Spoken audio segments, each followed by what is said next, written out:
Brennos, Toutatis. Avant la France, il eut la Gaule et ses druides chantant au clair de lune. Je suis Louis Brache et vous écoutez Légendes de France. Et aujourd'hui, je vais vous parler de l'île de France et plus précisément de nos ancêtres, les Gaulois.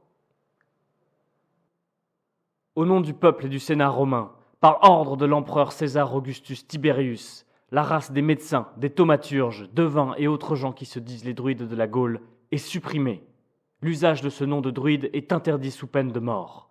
Les collèges et assemblées de druides sont dissous. Les forces armées qui ont charge de la sécurité dans les différentes parties des Gaules veilleront à l'exécution de ce décret impérial. Tout en lisant à haute voix le texte rédigé dans le meilleur des latins, le tribun Claudius surveille, du coin de l'œil, ceux qui l'écoutent. Paysans, passeurs, bûcherons et femmes conservent un visage impassible de celui qui ne connaît pas le latin. Mais ce n'est qu'une façade. Ils voient dans leurs yeux qu'ils ont compris ce qu'il leur a ordonné par décret. Claudius veut cependant donner l'impression qu'il est dupe de cette attitude. Il aperçoit une jeune femme qui le fixe dans la foule.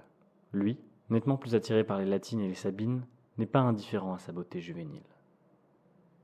Elle arbore un manteau sombre qui cache à demi son abondante chevelure blonde et les formes sveltes de son élégante stature.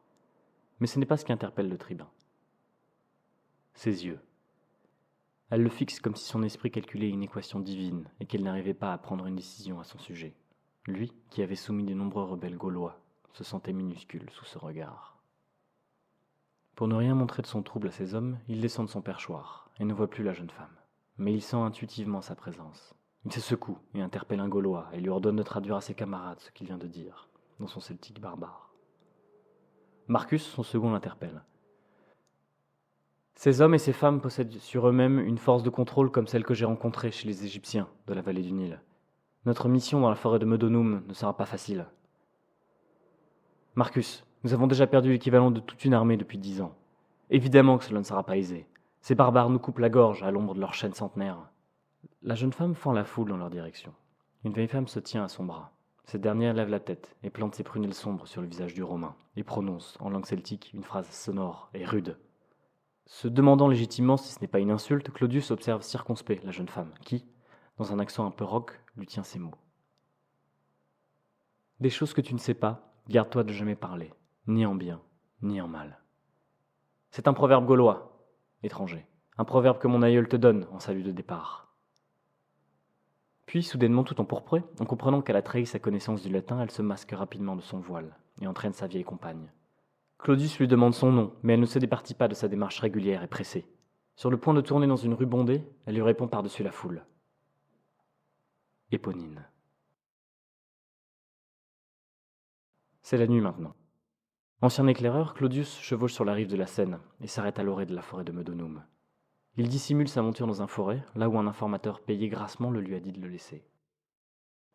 Pendant plus d'une heure, le tribun s'enfonce seul dans les bois, guettant chaque signe laissé par le marchand véreux.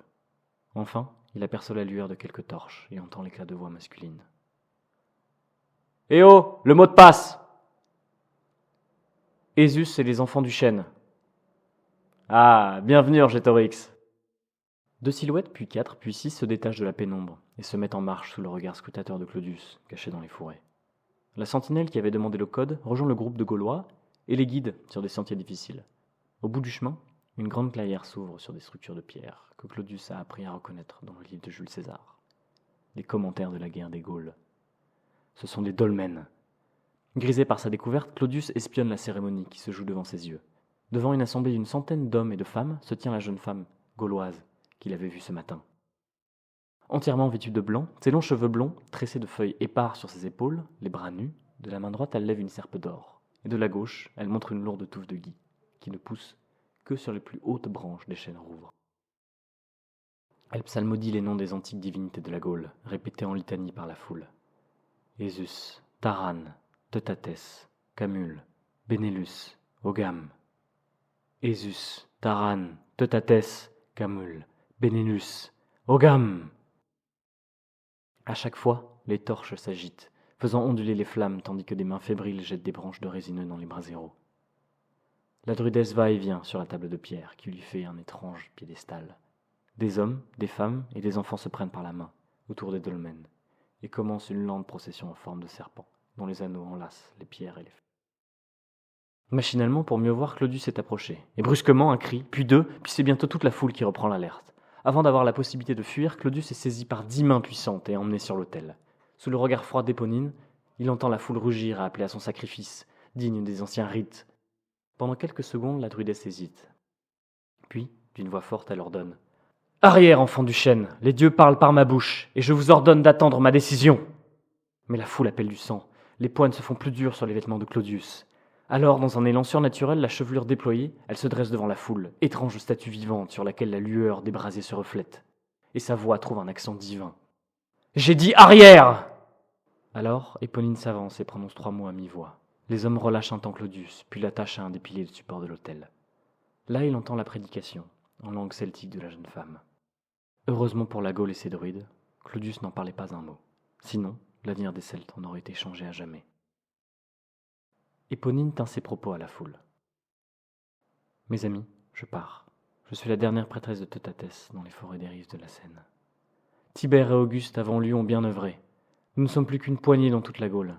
J'ai déjà fui l'Armorique et la forêt des Carnutes, où j'ai vu mes frères et mes sœurs mourir dans les flammes. La persécution se fait plus dure chaque jour. Je dois préserver le culte.